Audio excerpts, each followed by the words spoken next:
Hello', নমস্কাৰ। Last ক্লাছত আমি কি পঢ়িছিলোঁ? লাষ্ট ক্লাছত আমি পঢ়িছিলোঁ প্ৰাচীন অসমৰ কিছু স্থাপত্য আৰু ভাস্কৰ্য, আৰু তাৰ আগত আমি শেষ কৰিছিলোঁ পাল বংশ, হয়নে? আজি আমি কি পঢ়িম? আজি আমি পঢ়িম মুছলমানসকলৰ অসম আক্ৰমণ, আৰু ইয়াৰ পৰা আমাৰ মধ্য অসমৰ ইতিহাস আৰম্ভ হ'ব। পাল বংশৰ পতনৰ পিছৰ পৰাই অসমত মধ্য অসমৰ ইতিহাস আৰম্ভ হৈছিলে, হয়।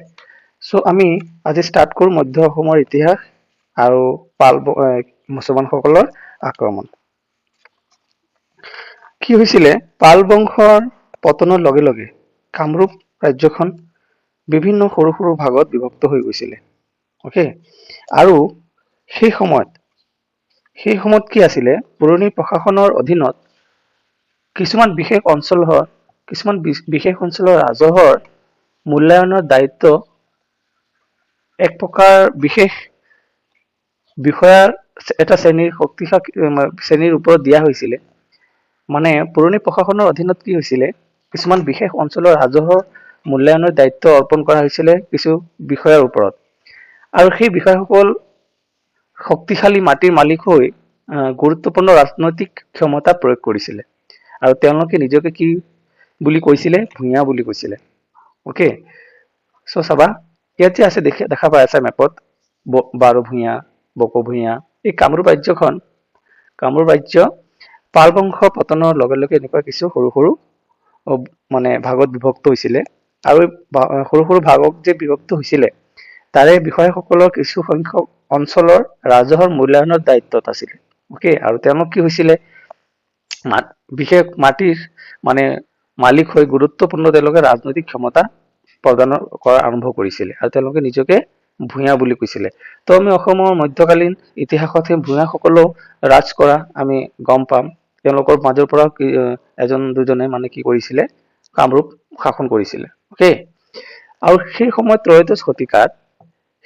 ত্ৰয়োদশ শতিকাত আৰু এটা ডাঙৰ ঘটনা ঘটি আছিল অসমত। সেয়া কি হ'ল যে বংগৰ আৰু তুৰ্কৰ এইফালৰ পৰা যে আছে, বংগ আছে এইটো চাইডত, এইটো বেংগল এৰিয়া, আৰু তুৰ্কৰ ফালৰ পৰা অহা মুছলিম শাসকসকলে এইফালেও মুছলিম শাসক শাসন কৰি আছিলে, আৰু এইফালৰ পৰা অহা বংগৰ আৰু তুৰ্কৰ মুছলিম শাসকসকলে এইটো চাইডত কামৰূপৰ ফালে লাহে লাহে আক্ৰমণ আৰম্ভ কৰি আছিলে। আৰু আন এটা চাইডত চাইনা চাইডৰ পৰা কি হৈছিলে? খান সকলেও মানে কি হ'ল, অসমৰ দক্ষিণ পূব ফালৰ পৰা অসমলৈ অগ্ৰসৰ কৰি আহিছিলে, মানে যাত্ৰা আৰম্ভ কৰিছিলে। আৰু এই খান সকলকে পিছলৈ আমি কি বুলি নামে পৰিচিত হৈছিলে? আহোম নামে পৰিচিত হৈছিলে। পাল বংশৰ পতনৰ লগে লগে অসম মানে কামৰূপ ৰাজ্যখন সৰু সৰু ভাগত বিভক্ত হৈছিলে, আৰু সেই সময়তে মানে ত্ৰয়োদশ শতিকাৰ আৰম্ভণিতে কি হৈছিলে? এইফালৰ পৰা বংগ আৰু তুৰ্কৰ আফগান শাসকসকলে এইফালৰ পৰা ৰাজ্য বিস্তাৰ কৰি কৰি অসমৰ ফালে কামৰূপৰ ফালে আহি আছিলে পশ্চিমৰ চাইডৰ পৰা, আৰু এইটো চাইডৰ পৰা কি আছিলে? খানসকলে আগমন কৰি আছিলে। খানসকল পিছলৈ আহোম নামে পৰিচিত হৈছিলে, ঠিক আছে। ইয়াৰ পাছৰে পৰা আৰম্ভ হৈছিলে কি? মুছলমানসকলৰ আক্ৰমণ, আৰু মুছলমানসকলৰ আক্ৰমণেই মধ্য অসমৰ ইতিহাসৰ আৰম্ভণি। মুছলমানসকলৰ আক্ৰমণৰ বিষয়ে পঢ়িবলৈ হলে আমি কিছুমান ইম্পৰ্টেণ্ট কি হ'ব? চৰ্চেছৰ বিষয়ে পঢ়িম। চৰ্চেছ মানে আমি কেনেকে গম পাম যে মুছলমানসকলে আক্ৰমণ কৰিছিলে, ক'ত আছে? যেনে আমি আগতে অসমৰ ইতিহাসৰ কিছুমান চৰ্চেছ পঢ়িছিলো, তেনে মুছলমান ইনভাচনৰ বিষয়ে মানে আক্ৰমণৰ বিষয়ে ইতিহাস ক'ত ক'ত উল্লেখ আছে? সেয়া আছে প্ৰথম মিনহাজ উল চিৰাজৰ লিখা তবকাত-ই-নাছিৰীত, okay. Written by Minhaj ul Siraj and describes কি বৰ্ণনা কৰিছে? মহম্মদ বিন বখতিয়াৰ খিলজীৰ আক্ৰমণ ইনটু কামৰূপ। এই মহম্মদ বিন বখতিয়াৰ খিলজী আছিলে প্ৰথমজন মুছলমান যিজনে কামৰূপ আক্ৰমণ কৰিছিলে। ক'ত আছে উল্লেখ সেই বিষয়ে? মিনহাজুল চিৰাজৰ তবকাত-ই-নাছিৰীত।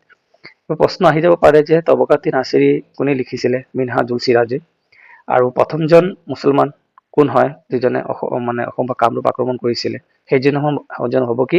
মহম্মদ বিন বখতিয়াৰ খিলজী, অকে। দিন তালিচেৰ লিখা ফতিয়া-ই-ইব্ৰিয়া বা তাৰিখী আছাম, ইয়াতো উল্লেখ আছে মধ্যকালীন অসমৰ কিছু ইতিহাস। ইয়াত কি কৰিছে? উল্লেখ কৰিছে provides valuable information about Mughal Ahom conflicts। Ahom আৰু মোগল আৰু আহোমৰ মাজতে কনফ্লিক্ট হৈছিলে, যুদ্ধ হৈছিলে, তাৰে কিছু বিষয়ে বৰ্ণনা আছে চিহাবুদ্দিন তালিচৰ লিখা ফাতিয়া-ই-ইব্ৰাহিম বা ফাতিয়া-ই-ইব্ৰিয়া, এটাৰ নাম কি? তাৰিখী আছাম। নেক্সট ফৰেন একাউণ্টছ, বিদেশী টকাওতো আমি মধ্যকালীন অসমৰ ইতিহাসৰ বিষয়ে জানিব পাৰো। যেনেকে ৰাল্ফ ফিছৰ একাউণ্ট। ৰাল্ফ ফিছ কোন আছিলে? এজন ইংলিছ ট্ৰাভেলাৰ আছিলে। তেখেতৰ একাউণ্টতো কি আছে? কুচ কিংডম বিষয়ে কিছু অবজাৰভেশ্যন আছে। অ'কে, ৰাল্ফ ফিছ আছিল ইংৰাজ পৰ্যটক, এইবোৰ আহে এক্সামত। আৰু জিঅ'গ্ৰাফিকেল স্কেচ অফ আছাম, মানে জন পিটাৰ ৱেট। জন পিটাৰ ৱেট তেখেত কি কৰিছিলে? প্ৰভাইড কৰিছিল কিছু জিঅ'গ্ৰাফিকেল আৰু হিষ্টৰিকেল ইনফৰমেশ্যন এবাউট আছাম। এইটো আহে এক্সামত যে জিঅ'গ্ৰাফিকেল স্কেচ অফ আছাম কোনে লিখিছিলে? ইংলিছ ট্ৰাভেলাৰ জন পিটাৰ ৱেটে লিখিছিলে। তাতো উল্লেখ আছে আমাৰ মধ্যকালীন অসমৰ ইতিহাসৰ বিষয়ে।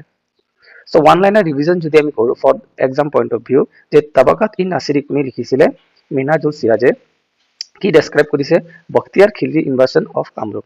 বখতিয়াৰ খিলজি যে প্ৰথমজন মুছলমান আক্ৰমণকাৰী কামৰূপ আক্ৰমণ কৰিছিলে, সেইজনৰ বিষয়ে উল্লেখ, মানে আক্ৰমণৰ বিষয়ে উল্লেখ আছে ক'ত? তাবাকাত ই নাছিৰী। তাৰিখী আছাম বা ফাটিহা ইব্ৰিয়া কোনে লিখিছিলে? চিহাবুদ্দিন তালিছ। ৰাল্ফ ফিছ এজন আছিলে ইংলিছ ট্ৰাভেলাৰ।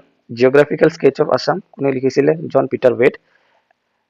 ঠিক আছে, আৰু জন পিটাৰ ৱেটৰ ৱৰ্কত কি আছে? Important source for Assam geography and history. Next আমি পঢ়িম মহম্মদ বিন বখতিয়াৰ খিলজিৰ বিষয়ে, যিজনে আমাৰ কামৰূপ আক্ৰমণ কৰিছিলে। ফাৰ্ষ্ট মোগল বোলে কি কয়, মুছলমান শাসক যিজনে কামৰূপ আক্ৰমণ কৰিছিলে, মহম্মদ বিন বখতিয়াৰ খিলজি। অ'কে, এইটো চাইডত তেওঁলোকৰ ৰাজত্ব আছিলে মহম্মদ বিন বখতিয়াৰ খিলজি। মহম্মদ বিন বখতিয়াৰ খিলজি আছিলে কোন? তেখেত আছিলে কুতুবুদ্দিন আইবাকৰ অধীনত থকা বিহাৰৰ ৰাজ্যপাল আছিলে। বিহাৰ এৰিয়াৰ ৰাজ্যপাল আছিলে কোন? মহম্মদ বিন বখতিয়াৰ খিলজি। কাৰ অধীনত আছিলে? অধীনত আছিলে কুতুবুদ্দিন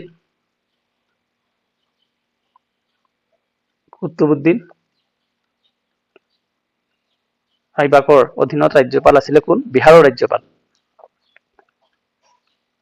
কুতুবুদ্দিন আইবাকৰ অধীনত বিহাৰৰ ৰাজ্যপাল আছিলে কি? মহম্মদ বিন বখতিয়াৰ খিলজি। সেই সময়ত মহম্মদ বিন বখতিয়াৰ খিলজিৰ বংগৰ লক্ষুণতী এৰিয়া আৰামতে জয় কৰিছিলে। জয় কৰি পিছত কি কৰিছিলে? তেখেতে চীন, তিব্বত, তুৰ্ক দেশৰ ফালেও, চীনৰ ফালেও মানে কি কৰিছিলে? আক্ৰমণ কৰি ৰাজ্য বিস্তাৰৰ কথা চিন্তা কৰিছিলে। সেই সময়ত তেখেতে এইটো ৰাস্তা হয় কামৰূপ হয় এইটো এৰিয়ালৈ যোৱাৰ চিন্তা কৰিছিলে।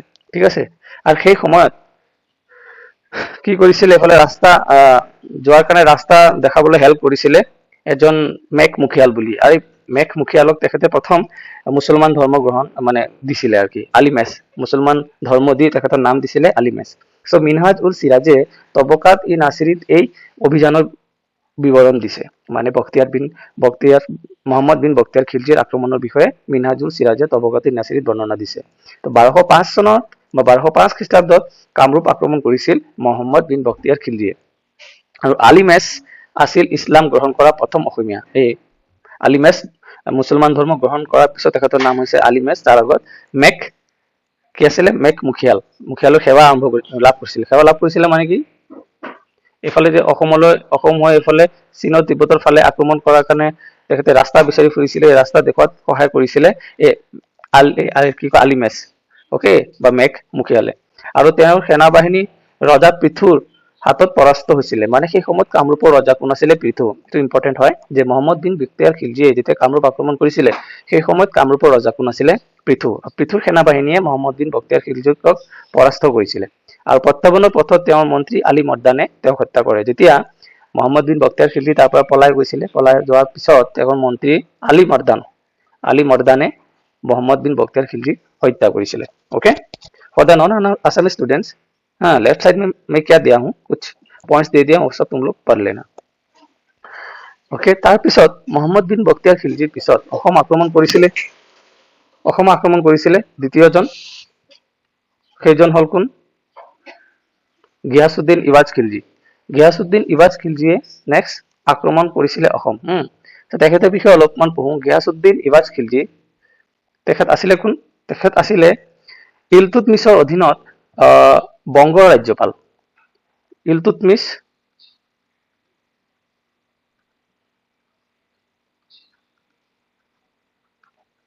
ইলতুৎমিছৰ অধীনত আছিলে বংগৰ ৰাজ্যপাল কোন? গিয়াসুদ্দিন ইৱাজ খিলজি। ওকে, তো গিয়াসুদ্দিন ইৱাজ খিলজিয়ে কি কৰিছিলে চাবা, এই বংগ এৰিয়াৰ বংগ এৰিয়াৰ ৰাজ্যপাল আছিলে গিয়াছুদ্দিন ইৱাজ খিলজি আৰু তেখেতে ইলতুৎমিছৰ আণ্ডাৰত আছিলে ওকে দিল্লীৰ চুলতান ইলতুৎমিছৰ অধীনত বংগ ৰাজ্যপাল আছিলে কোন গিয়াছুদ্দিন ইৱাজ খিলজি আৰু 1227 খ্ৰীষ্টাব্দত কামৰূপলৈ এক অভিযানৰ নেতৃত্ব দিছিল ওকে এইফালৰ পৰা বংগত আছিলে ন গিয়াছুদ্দিন ইৱাজ খিলজি এইফালৰ পৰা এইটো ৰাস্তাইদি কামৰূপলৈ অভিযান কৰিছিলে কোনে গিয়াছুদ্দিন ইৱাজ খিলজিয়ে আৰু নাছিৰুদ্দিনে বংগ আক্ৰমণ কৰিছিল তাৰ মানে কি এইসব দিল্লীৰ চুলতানেট আছিলে ন দিল্লীৰ চুলতান আছিলে সব কোন ইলতুৎমিছ এইফালে ইলতুৎমিছ ইলতুৎমিছ সো ইলতুৎমিছৰ কি আছিলে ৰাজ্যপাল আছিলে বংগৰ ইলতুৎমিছে এই বংগ এৰিয়া কিছু এৰিয়া দখল কৰি আছিল ইলতুৎমিছৰ ৰাজ্যপাল আছিলে গিয়াছুদ্দিন ইৱাজ খিলজি তো গিয়াছুদ্দিন ইৱাজ খিলজিয়ে এইটো সাইডত কি কৰিলে বংগ ওচৰত আছে বুলি কামৰূপলৈ আক্ৰমণ কৰিছিলে আৰু সেই সময়ত কি হৈছিলে যেতিয়া গিয়াছুদ্দিন ইৱাজ খিলজি কামৰূপলৈ আক্ৰমণ কৰিবলৈ গৈছিলে সেইটো সময়ত ইলতুৎমিছৰ ল'ৰা মানে পুত্ৰ কি নাম আছিলে তেখেতৰ ইলতুৎমিছৰ পুত্ৰৰ নাম আছিলে নাছিৰুদ্দিন নাছিৰুদ্দিনে কি কৰিছিলে যেহেতু গিয়াছুদ্দিন এফালে কামৰূপলৈ গ'ল আক্ৰমণ কৰিবলৈ সেইটো সময়ত ইলতুৎমিছৰ পুত্ৰ নাছিৰুদ্দিনে কি কৰিলে বংগত আক্ৰমণ কৰিলে আৰু যেতিয়া খবৰ পালে গিয়াছুদ্দিনে যে বংগত নাছিৰুদ্দিনে আক্ৰমণ কৰিছে তেতিয়া কি কৰিলে গিয়াছুদ্দিনে আকৌ ৰিটাৰ্ণ আহিলে বংগত ঠিক আছে তো ৰিটাৰ্ণ হোৱাৰ পিছত নাছিৰুদ্দিন আৰু গিয়াছুদ্দিন ইৱাজ খিলজিৰ মাজত যুদ্ধ হ'ল তাতে গিয়াছুদ্দিন ইৱাজ খিলজি পৰাস্ত হ'ল আৰু পৰাস্ত হোৱাৰ পিছত কি কৰিলে এই গিয়াছুদ্দিন ইৱাজ খিলজি পৰাস্ত হোৱাৰ পিছত নাছিৰুদ্দিনে মানে ইলতুৎমিছৰ পুত্ৰ নাছিৰুদ্দিনে এই এৰিয়া চোৱা চিতাৰ কাৰণে এজনক দায়িত্ব দিছিলে সিংহাসনত বহাই দায়িত্ব দিছিলে সেইজনৰ নাম আছিলে সন্ধ্যা কি কৰিব লাগিছিলে বাৰ্ষিক কৰ আদায় দিব লাগিছিলে ইলতুৎমিছৰ পুত্ৰ নাছিৰুদ্দিনক বাৰ্ষিক কৰ আদায় দিয়াৰ পৰিৱৰ্তে তেখেতৰ এই এৰিয়াত সিংহাসনত পাতি সন্ধ্যাক বহাইছিলে ওকে আৰু ইফালেতো তোমাৰ গিয়াছুদ্দিন ইৱাজ খিলজি ঘূৰি অহাৰ পিছত পৰাস্ত হৈছিলে নাছিৰুদ্দিনৰ হাতত ওকে তো সন্ধ্যা আহি গ'ল ইয়াত এইটো এৰিয়াত এতিয়া যে ৰাজ্যপাল হিচাপে বা শাসন কৰিবলৈ লৈছিলে কাৰ অধীনত ইলতুৎমিছৰ পুত্ৰ নাছিৰুদ্দিনৰ অধীনত আৰু সেইফালে পৃথু যে ৰজা আছিলে পৃথুৰ হত্যা হৈছিলে পৃথুৰ হত্যা হৈছিলে পৃথুক কোনে হত্যা কৰিছিলে এই ইলতুৎমিছৰ পুত্ৰ নাছিৰুদ্দিন শ্বাহে ওকে তাৰপিছত কি হ'ল নাছিৰুদ্দিনৰ মৃত্যুৰ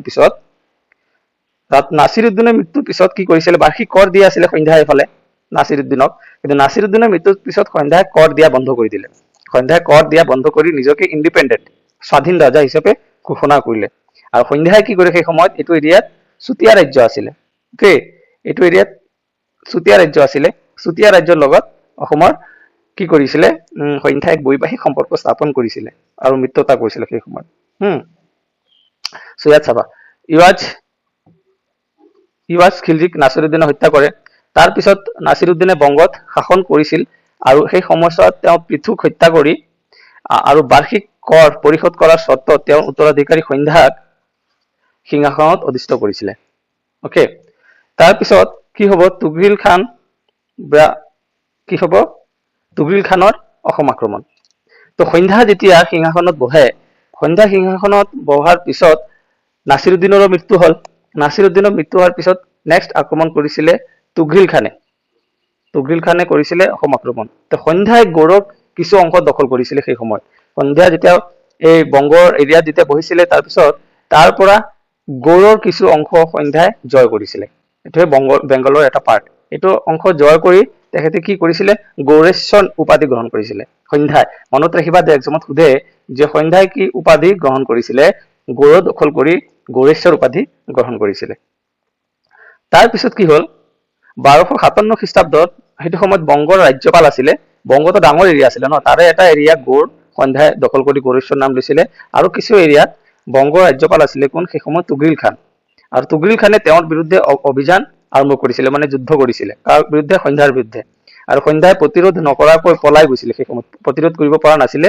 পলাই গৈছিলে কামৰূপৰ কিছু জাগাত গৈ লুকাই আছিলে সন্ধ্যা হৈ গ'ল তাৰপিছত কি হৈছিলে চাবা সন্ধ্যাই গৌড়ৰ কিছু অংশ দখল কৰি গৌড়েশ্বৰ অধিগ্ৰহণ কৰে আৰু 1257 খ্ৰীষ্টাব্দত তুঘিল খানে কামৰূপ আক্ৰমণ কৰে এইবোৰ ডেট মনত ৰাখিবা আৰু চুলতান নিহত হৈছিল আৰু তেওঁৰ সেনাবাহিনীক পৰাজিত কৰিছিল পিছলৈ কি হৈছিলে তুঘিল খানক মানে কামৰূপৰ ৰজাই পলাই গৈছিল যে সন্ধ্যাই মানে শান্তিৰ এটা প্ৰস্তাৱ আগবঢ়াইছিলে যে মিলাপ্ৰীতি কৰি শান্তিত আমি থাকো। কিন্তু কামৰূপৰ ৰজাৰ সেই শান্তিৰ প্ৰস্তাৱ নাকচ কৰিছিলে তুঘিল খানে। আৰু সেই সময়ত কি হৈছিলে, বসন্ত কালৰ খেতি চপোৱাৰ সময়ত চাৰিওফালে বান্ধবোৰ কাটি দিছিলে কামৰূপৰ ৰজাই, আৰু বানৰ মানে কি কয় মুছলমানসকলৰ শিবিৰত মানে বানপানীৰ সৃষ্টি হৈছিলে। আৰু সেই সময়ত কি হৈছিলে, তুঘিল খানে পাছফালে পিছলৈ যাবলৈ বাধ্য হৈছিলে। সেই সময়তে কামৰূপৰ ৰজাই আগবাঢ়ি আহি তেওঁলোকক আক্ৰমণ কৰি চুলতানক হত্যা কৰে। ঠিক আছে, তেতিয়া কি কৰিছিলে, চুলতানক হত্যা কৰি এই কি কয় কামৰূপৰ ৰাজ্য বিস্তাৰ কৰিছিলে এই কমতাপুৰলৈকে। কমতাপুৰ আছে সেয়া প্ৰেজেন্ট ডে কোচবিহাৰ। এই কমতাপুৰ এৰিয়াটো মানে কি কৈছিলে, সন্ধ্যায় কি কয় তুঘিল খানক পৰাস্ত কৰি এই কমতাপুৰ এৰিয়াও দখল কৰিছিলে। আৰু কমতাপুৰ এৰিয়া দখল কৰি তেখেতে নাম কি লৈছিলে, কমতেশ্বৰ। মানে তেতিয়াৰ পৰাই কামৰূপ ৰজাই কমতেশ্বৰ বা কামেশ্বৰ উপাধি গ্ৰহণ কৰিছিলে, যেতিয়া সন্ধ্যায় এই কমতাপুৰ এৰিয়া দখল কৰিছিলে। অকে, আৰু সন্ধ্যাৰ পিছত তিনিজন শাসকে শাসন কৰে। তেওঁলোক হৈছে কোন, সিন্ধু ৰায় বা ৰাজৰাজেশ্বৰ, ৰূপনাৰায়ণ আৰু সিংহধ্বজ। ঠিক আছে, তাৰপিছত সিংহধ্বজক কি কৰিলে, তেখেতৰ মন্ত্ৰী প্ৰতাপধ্বজে হত্যা কৰিছিলে। চ' বাকী তিনিজন যে ৰজা হৈছিলে সন্ধ্যাৰ পিছত, তেওঁলোক দুৰ্বল ৰজা আছিলে, তেওঁলোকৰ বিষয়ে তেনেকুৱা বেছি ইনফৰমেশ্যন উপলব্ধ নাই। কিন্তু সিংহধ্বজক হত্যা কৰিছিলে সিংহধ্বজ was killed by কোন, প্ৰতাপধ্বজ। সিংহধ্বজক প্ৰতাপধ্বজে হত্যা কৰিছিলে। আৰু সিংহধ্বজক তেওঁৰ মন্ত্ৰী প্ৰতাপধ্বজে হত্যা কৰিছিলে, মন্ত্ৰী আছিলে, প্ৰতাপধ্বজে হত্যা কৰিছিল। আৰু তাৰ পিছত প্ৰতাপধ্বজে এটা নতুন ৰাজবংশ প্ৰতিষ্ঠা কৰে। অকে, নেক্সট চাবা। এতিয়া প্ৰতাপধ্বজৰ মৃত্যুৰ পিছত কি হৈছিলে, প্ৰতাপধ্বজৰ মৃত্যুৰ পিছত চাবা, প্ৰতাপধ্বজৰ মৃত্যু হোৱাৰ পিছত তেখেতৰ পুত্ৰ আছিলে দুৰ্লভ নাৰায়ণ, আৰু শুলখালীয়েক আছিলে ধৰ্মনাৰায়ণ। ধৰ্মনাৰায়ণে কি কৰিলে, ছল কৰি সিংহাসন দখল কৰে। কিন্তু তাৰ পিছত এই দুৰ্লভ নাৰায়ণে আইনী দাবীদাৰ হিচাপে প্ৰত্যাহ্বান জনাইছিলে ধৰ্মনাৰায়ণক, বা তেখেতে দাবী কৰিছিলে মইহে আছিলো ৰজাৰ পুত্ৰ দুৰ্লভ নাৰায়ণ, ধৰ্মনাৰায়ণ কেনেকৈ ৰজা হ'ব পাৰিলে, সেইবুলি আইনী দাবীদাৰ কৰি এটা কি হৈছিলে, বিবাদৰ সৃষ্টি হৈছিলে। কিন্তু শেষলৈ কি বিবাদ অন্ত পৰিছিলে কেনেকে, এটা সন্ধিৰ মাজত এটা চুক্তি হৈছিলে দুৰ্লভ নাৰায়ণ আৰু ধৰ্মনাৰায়ণৰ মাজত।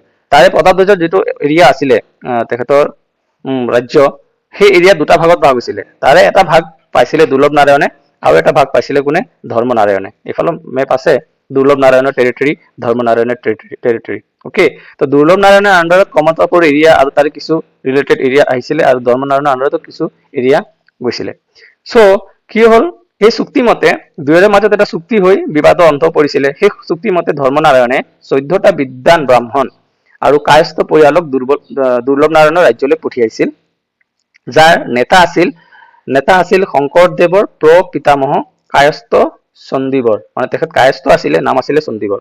অকে, আৰু দুৰ্লভ নাৰায়ণে চণ্ডীবৰক দেৱীদাস উপাধি দিছিলে, এইবোৰ ইম্পৰ্টেণ্ট হয়, উপাধি দিছিলে। আৰু লগতে বৰদোৱা নামৰ ঠাইত বসতি স্থাপন কৰিবলৈ ভূমিও প্ৰদান কৰিছিলে।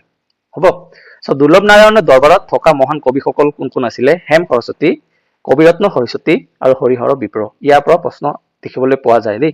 কি হ'ব যে প্ৰহ্লাদ চৰিত, হৰগুৰি সংবাদ, এইবোৰ কোনে লিখিছিলে, হেম সৰস্বতী লিখিছিলে। জয়দ্ৰত বধ কোনে লিখিছিলে, কবিৰত্ন সৰস্বতী, এইবোৰ মনত ৰাখিবা। আৰু হৰিহৰ বিপ্ৰ লিখা লিখনিবোৰ কি হ'ব, বব্ৰু বাহনৰ যুদ্ধ, লৱ কুশৰ যুদ্ধ, তাম্ৰধ্বজ যুদ্ধ।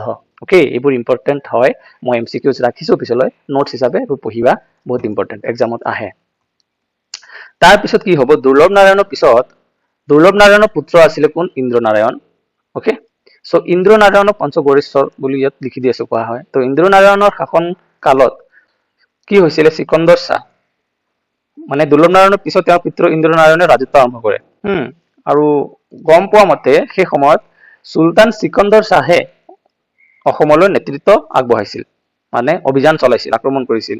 আৰু কি কয়, এই চিকন্দৰ শাহে অসমৰ নগাঁও জিলাৰ কপিলী উপত্যকালৈকেও আগবাঢ়ি আহি আছিলে। আৰু চুলতানৰ প্ৰতিৰোধ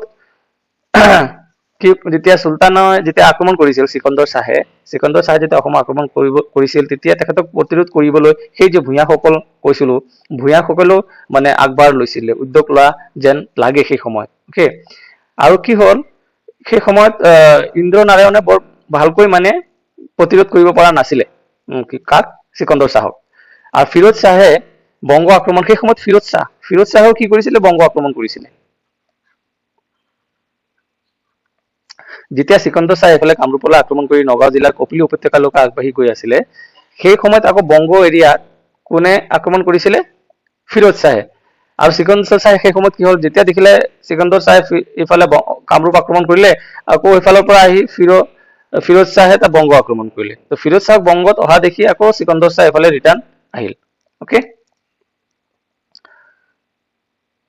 তাৰপিছত কি হ'ল, চিকন্দৰ শ্বাহে যেতিয়া কামৰূপ আক্ৰমণ বাদ দি খৰধৰকৈ নিজৰ ৰাজ্যলৈ ঘূৰি গ'ল। তো মানে সেইটো অভিযানো মানে চিকন্দৰ শ্বাহৰ ছাকচেছফুল নহ'ল। অকে, তাৰপিছত কি হ'ল, দেখা গৈছিলে যে ইন্দ্ৰনাৰায়ণে যেতিয়া মুছলমানসকলে অসম আক্ৰমণ কৰিছিলে, ইন্দ্ৰনাৰায়ণে বৰ ভালকৈ এটা প্ৰতিৰোধ কৰিব পৰা নাছিলে। চ' ইন্দ্ৰনাৰায়ণে যেতিয়া মুছলমানসকলক ভালকৈ প্ৰতিৰোধ কৰিব পৰা নাছিলে, সেয়া দেখি কি হৈছিলে, ভূঞাসকলৰ উত্থানৰ পথ প্ৰশস্ত হৈ গৈছিলে। আৰু তাৰে এজন আৰিমত্ত বা শশাংকই ইমানেই অভিলাষী হৈ পৰিছিলে যে আৰিমত্তই কি কৰিছিলে, এই ইন্দ্ৰনাৰায়ণক হত্যা কৰিছিলে। ইন্দ্ৰনাৰায়ণক হত্যা কৰি কমতাপুৰ আছিলে যে কমতাৰ সিংহাসন দখল কৰিলে। কিয় কৰিছিলে, দেখিছিলে যে ইন্দ্ৰনাৰায়ণ ইমান এটা পৰাক্ৰমী ৰজা নহয়, দুৰ্বল হয়, তেখেতে মানে চিকন্দৰ শ্বাহক ভালকৈ প্ৰতিৰোধ কৰিব পৰা নাছিলে। সেই সুযোগ লৈ আৰিমত্ত দেখিছিলে, আৰিমত্ত আছিলে ভূঞাসকলৰ মাজত এজন, যে সুযোগ লৈ ইন্দ্ৰনাৰায়ণক হত্যা কৰি সিংহাসন দখল কৰি কমতাৰ সিংহাসন দখল কৰিলে। অকে, এই আৰিমত্ত আছিলে ভূঞাৰ এজন পুত্ৰ। এই ভূঞাসকল যে কৈছিলো সৰু সৰু গোটত ৰাজহুৱা মূল্যায়নৰ দায়িত্বত আছিলে, তেখেতসকলৰ মাজত এজন পুত্ৰ আছিলে আৰিমত্ত। অকে, তাৰপিছত চাবা, ইয়াত জোঙাল বলহু বুলি এজনৰ কথা উল্লেখ আছে। জোঙাল বলহু হ'ল কি, তিৱাসকলৰ নেতা আছিলে, আৰু তেখেতৰ এখন ঐশ্বৰিক তৰোৱাল আছিলে, নাম কি, দেওলাংখুই। এইটো বহুত ইম্পৰ্টেণ্ট, এই যে জোঙাল বলহুৰ তৰোৱালৰ নাম কি আছিলে, দেওলাংখুই। আৰু তেওঁৰ ৰাজধানী ৰহাত আছিলে, এটা শক্তিশালী গড় নিৰ্মাণ কৰিছিল, যাক জোঙাল বলহু গড় নামেৰে জনা যায়। কছাৰীসকলৰ লগত হোৱা সংঘাতৰ ফলত তেখেতৰ মৃত্যু হৈছিলে। অকে, তো সেন বংশ, তাৰপিছত এটা বংশৰ প্ৰতিষ্ঠা হৈছিলে, সেন বংশ। আৰু সেন বংশৰ নীলধ্বজ, চক্ৰধ্বজ আৰু নীলাম্বৰ, এই তিনিজনৰ বিষয়ে আমি পঢ়িম। আৰিমত্তৰ উত্তৰাধিকাৰীসকল কি আছিলে জানানে? যে লাষ্ট টাইম পাইছিলো আৰিমত্ত ভূঞাসকলৰ মাজত। চ' আৰিমত্তৰ উত্তৰাধিকাৰীসকল দুৰ্বল আছিলে, সিমান পৰাক্ৰমী নাছিলে, আৰু দুৰ্বল থকাৰ ফলত কি হৈছিলে, বিশৃংখলতা আৰু বিভ্ৰান্তিৰ সৃষ্টি হৈছিলে সেই ভূঞাসকলৰ মাজত। আৰু অৱশেষত কি হ'ল, এজন নীলধ্বজ বুলি এজন কি কৰিছিলে, নীলধ্বজ সেনে কেইবাজনো ভূঞা শক্তিক একত্ৰিত কৰি সমগ্ৰ কমতাত নিজৰ কৰ্তৃত্বত প্ৰতিষ্ঠা কৰিছিলে। আৰু এই নীলধ্বজে প্ৰতিষ্ঠা কৰিছিলে কি, সেন বংশ। আৰু নীলধ্বজে যিটো বংশ প্ৰতিষ্ঠা কৰিছিলে, সেই এজনো কি আছিলে, ভূঞা। তো তেখেতে প্ৰতিষ্ঠা কৰা বংশটোৰ নাম হ'ল কি, সেন বংশ। আৰু নীলধ্বজৰ পুত্ৰ আছিলে চক্ৰধ্বজ, আৰু চক্ৰধ্বজৰ পুত্ৰ আছিলে কোন, নীলাম্বৰ। চক্ৰধ্বজ খেনৰ শাসনকালত বংগৰ চুলতান বৰবক শ্বাহে ইছমাইল গাজীৰ নেতৃত্বত এটা অভিযান কামৰূপলৈ পঠিয়াইছিল বুলি পোৱা যায়। আৰু এই অভিযানো কি হৈছিলে, বিফল হৈছিলে। অকে, এতিয়া হ'ব কি, আলাউদ্দিন হুছেইন শ্বাহ 1498। ইয়াৰ পৰা এটা ইম্পৰ্টেণ্ট বস্তু কি জানিব পাৰিম চাবা, প্ৰটেক্টৰ কি ক্লিন কৰি আছে। তো বংগৰ চুলতান আছিলে আলাউদ্দিন হুছেইন শ্বাহে কামৰূপ ৰাজ্য আক্ৰমণ কৰি হাজো পৰ্যন্ত অঞ্চল অধিগ্ৰহণ কৰিছিলে। ঠিক আছে, ইফালে ৰবা, তাৰ আগত এটা বস্তু দেখাও, যে নীলধ্বজৰ পুত্ৰ চক্ৰধ্বজ, যেতিয়া নীলধ্বজৰ মৃত্যু হৈছিলে, নীলধ্বজৰ মৃত্যু হোৱাৰ পিছত চক্ৰধ্বজ সিংহাসনত বহে। ঠিক আছে, উত্তৰাধিকাৰী হৈছিলে। আৰু এই চক্ৰধ্বজৰ সময়ত বংগৰ চুলতান বৰবক শ্বাহৰ নেতৃত্বত মানে কি হৈছিলে, ইছমাইল গাজীৰ নেতৃত্বত বৰবক শ্বাহে ইছমাইল গাজীৰ নেতৃত্বত অভিযান কামৰূপলৈ পঠিয়াইছিল, যদিও বিফল হৈছিলে। তাৰ পিছত কোন আহিছিল, আলাউদ্দিন হুছেইন শ্বাহ। বংগৰ চুলতান আলাউদ্দিন হুছেইন শ্বাহে কি কৰিছিলে, কামৰূপৰ ৰাজ্য আক্ৰমণ কৰি বৰ্তমান হাজো পৰ্যন্ত অঞ্চল অধিগ্ৰহণ কৰে। আৰু মধ্যযুগীয় অসমৰ ইতিহাসত এইটো মুছলমানসকলৰ প্ৰথম সফলতা আছিল। তাৰ আগতে আমি দেখিছিলো নহয়, বহুতো মুছলমানসকলে অসম আক্ৰমণ কৰিছিল, যদিও বিফল হৈছিলে। কিন্তু ফাৰ্ষ্ট ছাকচেছফুল হৈছিলে কোন, আলাউদ্দিন হুছেইন শ্বাহ। এইটো ইম্পৰ্টেণ্ট হয়, মনত ৰাখিবা। আৰু চুলতানে সেই সময়ত মানে হাজো পৰ্যন্ত সীমা অধিগ্ৰহণ কৰাৰ পিছত তেখেতৰ পুত্ৰ ডেনিয়েলক কি কৰিলে, কমতাৰ শাসক হিচাপে স্থাপন কৰিছিল। আৰু ভূঞাসকল একত্ৰিত হৈ পিছত ডেনিয়েলক শিবিৰত আক্ৰমণ কৰি ধ্বংস কৰিছিল। সো প্ৰথমজন মুছলমান যিজনে অসম আক্ৰমণত সাফল্য লাভ কৰিছিল সেইজনৰ নাম হ'ব আলাউদ্দিন হুছেইন শাহ। আলাউদ্দিন হুছেইন শাহে 1498 খ্ৰীষ্টাব্দত আক্ৰমণ কৰিছিলে আৰু আলাউদ্দিন হুছেইন শাহে আক্ৰমণ কৰি হাজো পৰ্যন্ত সীমান্ত বিস্তাৰ কৰিছিলে আৰু তাতে তেখেতৰ পুত্ৰ ডেনিয়েলক কমতাৰ শাসক হিচাপে স্থাপন কৰিছিলে। পিছলৈ কি হৈছিলে এই ভূঞাসকল যে থাকিছিলে ভূঞাসকলে একত্ৰিত হৈ ডেনিয়েল শিবিৰত আক্ৰমণ কৰি ধ্বংস কৰি দিছিলে আৰু ডেনিয়েলকো হত্যা কৰিছিলে।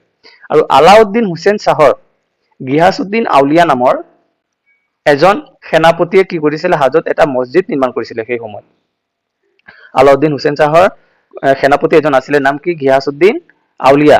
এইটো ইম্পৰ্টেণ্ট নাম শুনিছাও তোমালোকে আগে পিছে। গিয়াছুদ্দিন আউলিয়াই কি কৰিছিলে মছজিদ নিৰ্মাণ কৰিছিল আৰু তাৰ ওচৰতে তেওঁ সমাধিস্থ কৰা হৈছিল বুলিও কোৱা হয় ইতিহাসৰ মতে দেই। আৰু স্থানীয় মুছলমানসকলে তেওঁ সাধু পদলৈ উন্নতি কৰিছিল আৰু যিসকলে এই স্থানকে পুৱা মক্কা বা মক্কাৰ 1/4 বুলিও গণ্য কৰে। হাজোত যে আছে পুৱা মক্কা মুছলমানসকলে তাত যায় গৈ শ্ৰদ্ধাঞ্জলি জনাই যে তাক কি বুলি কোৱা হৈছিলে মক্কাৰ বুলি 1/4 বুলিও কোৱা হয়। তাত সমাধিস্থ কৰিছিলে কাক গিয়াছুদ্দিন আউলিয়াক। তেখেতে তাত কি কৰিছিলে মছজিদ নিৰ্মাণ কৰিছিলে। হ'ব ঠিক আছে। সো এইখিনি আছিলে আমাৰ থুলমূলকৈ এটা আইডিয়া দিলো তোমালোকক যিখিনি মানে মুছলমানসকলে যে অসম আক্ৰমণ কৰিছিলে কামৰূপ আক্ৰমণ কৰিছিলে লাষ্টলৈ কোন সফল হৈছিলে কামৰূপ আক্ৰমণত কৰাৰ ক্ষেত্ৰত সেয়া আছিলে আলাউদ্দিন হুছেইন শাহ। এতিয়া আমি যিমানখিনি পঢ়িলো তাৰ ওপৰত কিছু MCQ আমি প্ৰেক্টিচ কৰো। First who wrote Tarikhi Assam. Tarikhi Assam কোনে লিখিছিলে সেয়া হ'ব Shihabuddin Talish. Option number A. Next geographical sketch of Assam কোনে লিখিছিলে who wrote geographical sketch of Assam. এইটো লিখিছিলে কোনে কোনে আছিলে এডৱাৰ্ড গেট। ওকে নেক্সট হ'ব who led the first Muslim invasion of Assam. প্ৰথম মুছলমান যিজনে আক্ৰমণ কৰিছিলে অসম কোন আছিলে সেয়া হ'ব মহম্মদ বিন বখতিয়াৰ খিলজী প্ৰথমে আক্ৰমণ কৰিছিলে। নেক্সট মহম্মদ বিন বখতিয়াৰ খিলজীয়ে কোন চনত অসম আক্ৰমণ কৰে মহম্মদ বিন বখতিয়াৰ খিলজীয়ে অসম আক্ৰমণ কৰিছিলে 1205 1206 চনত। এনেকুৱা থাকিব 1205 থাকিলে 1205 টিক কৰিবা বা এনেকুৱা দি থাকে এনেকৈ টিক কৰিবা। বখতিয়াৰ খিলজীয়ে অসম আক্ৰমণ বিৱৰণ কোনখন গ্ৰন্থত পোৱা যায় অপশ্যন নম্বৰ চি মিনহাজ উছ চিৰাজৰ তাবাকাত ই নাছিৰিত। কোনজন অসমীয়া ৰজাই বখতিয়াৰ খিলজীক পৰাজিত কৰিছিল পৃথু। অপশ্যন নম্বৰ বি পৃথুৱে পৰাস্ত কৰিছিলে বখতিয়াৰ খিলজীক। ঐতিহাসিক তথ্য অনুসৰি পৰাজয়ৰ পিছত বখতিয়াৰ খিলজীক কি হৈছিলে তেখেতক হত্যা কৰিছিলে তেখেতৰ মিনিষ্টাৰ আলী মৰ্দানে। পঢ়িছো আমি আগত। প্ৰাচীন অসমৰ কোনজন ৰজাই ৰাজধানী কামৰূপৰ পৰা কমতাপুৰলৈ স্থানান্তৰ কৰিছিলে সেইজন আছিলে সন্ধ্যা। কমতাপুৰলৈ স্থানান্তৰ কৰি কমতেশ্বৰ উপাধি গ্ৰহণ কৰিছিলে। প্ৰাচীন অসমৰ কোনজন ৰজাই গৌড়েশ্বৰ উপাধি গ্ৰহণ কৰিছিলে সেইজনে সন্ধ্যা। গৌড় অধিগ্ৰহণ কৰাৰ পিছত তেখেতে গৌড়েশ্বৰ উপাধি গ্ৰহণ কৰিছিলে।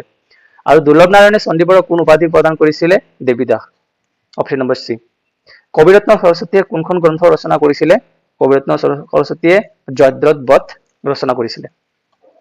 খেন বংশৰ প্ৰতিষ্ঠাপক কোন আছিলে খেন বংশৰ প্ৰতিষ্ঠাপক আছিলে option number A Niladhwaj. Okay 125 and last question যে খেন বংশৰ শেষ ৰজাজন কোন আছিলে খেন বংশৰ শেষৰ ৰজাজন আছিলে Nilambar. Option number C. So আজি এইখিনিলৈকে শেষ কৰিলো আমাৰ মধ্যকালীন অসমৰ যে মুছলমানসকলে অসম আক্ৰমণ কৰিছিলে তাৰে কিছু নোটছ আৰু ৰিলেটেড MCQs। এইবোৰ নোটছৰ লগত MCQs দি আছো শেষলৈ আমি আৰু প্ৰিভিয়াছ ইয়াৰ কুৱেশ্যন সলভ কৰিম তাতো দেখা পাম যে কি কি এক্সামত আহিছিলে। জাষ্ট মোৰ লগত জড়িত থাকিবা কণ্টিনিউ থাকিবা। ভাল লাগিলে চেনেলটো ছাবস্ক্ৰাইব কৰিবা লগতে ডেছক্ৰিপশ্যনত মোৰ টেলিগ্ৰাম লিংক আছে সেয়া জইন কৰিবা কাৰণ সকলো MCQsৰ আপডেট মই তাতে দিওঁ। আৰু আজি তোমালোকৰ হোমৱৰ্ক থাকিলে যে জঙাল বলহুৰ ঐশ্বৰিক তৰোৱালৰ নাম কি আছিলে এইটো আনসাৰ মোক কমেন্ট বক্সত কমেন্ট কৰিবা। যোনে ভিডিঅ'টো চাইছা কমপ্লিট নিশ্চয় তাৰ এনসাৰ দিব পাৰিবা আৰু এনসাৰটো দিলে মই গম পাম তোমালোকে ভিডিঅ'টো ধুনীয়াকৈ চাইছা। সো এইটো ইম্পৰ্টেণ্ট কুৱেশ্যন হয় যে জঙাল বলহুৰ ঐশ্বৰিক তৰোৱালৰ নাম কি তোমালোকে মোক আনসাৰ কৰিবা। সো আজি এই ভিডিঅ'টো মই ইয়াতে সামৰো। নেক্সট ভিডিঅ'ত অতি সোনকালে লগ পাম অসমৰ ইতিহাসৰ আৰু বিভিন্ন টপিক লৈ। লাহে লাহে আমি চুকাফাৰ বা আহোমৰ বিষয়ে পঢ়িম। বহুত ইণ্টাৰেষ্টিং হয় আহোমৰ বিষয়ে আৰু মেক্সিমাম কুৱেশ্যন আমি আহোমৰ পৰা অহা দেখা পাওঁ এক্সামত। ওকে বহুত ধুনীয়াকৈ শিকিম আহোমৰ বিষয়ে কোন ৰজা কোনজন প্ৰথমতে আহিছিলে কি নাম হৈছিলে ঘটনা গোটেইখিনি ভালকৈ পঢ়িম ঠিক আছে। সো ভিডিঅ'টো ভালকৈ চাইছা অনেক ধন্যবাদ। মোক ভিডিঅ'টো চাইও আছা তোমালোকে ছাবস্ক্ৰাইবো কৰি আছা ভাল লাগি আছে। সো নেক্সট ভিডিঅ' অহালৈকে ভালকৈ থাকা পঢ়া। সো এতিয়ালৈ ইয়াতে সামৰো লগ পাম আকৌ নেক্সট ভিডিঅ'ত। ধন্যবাদ।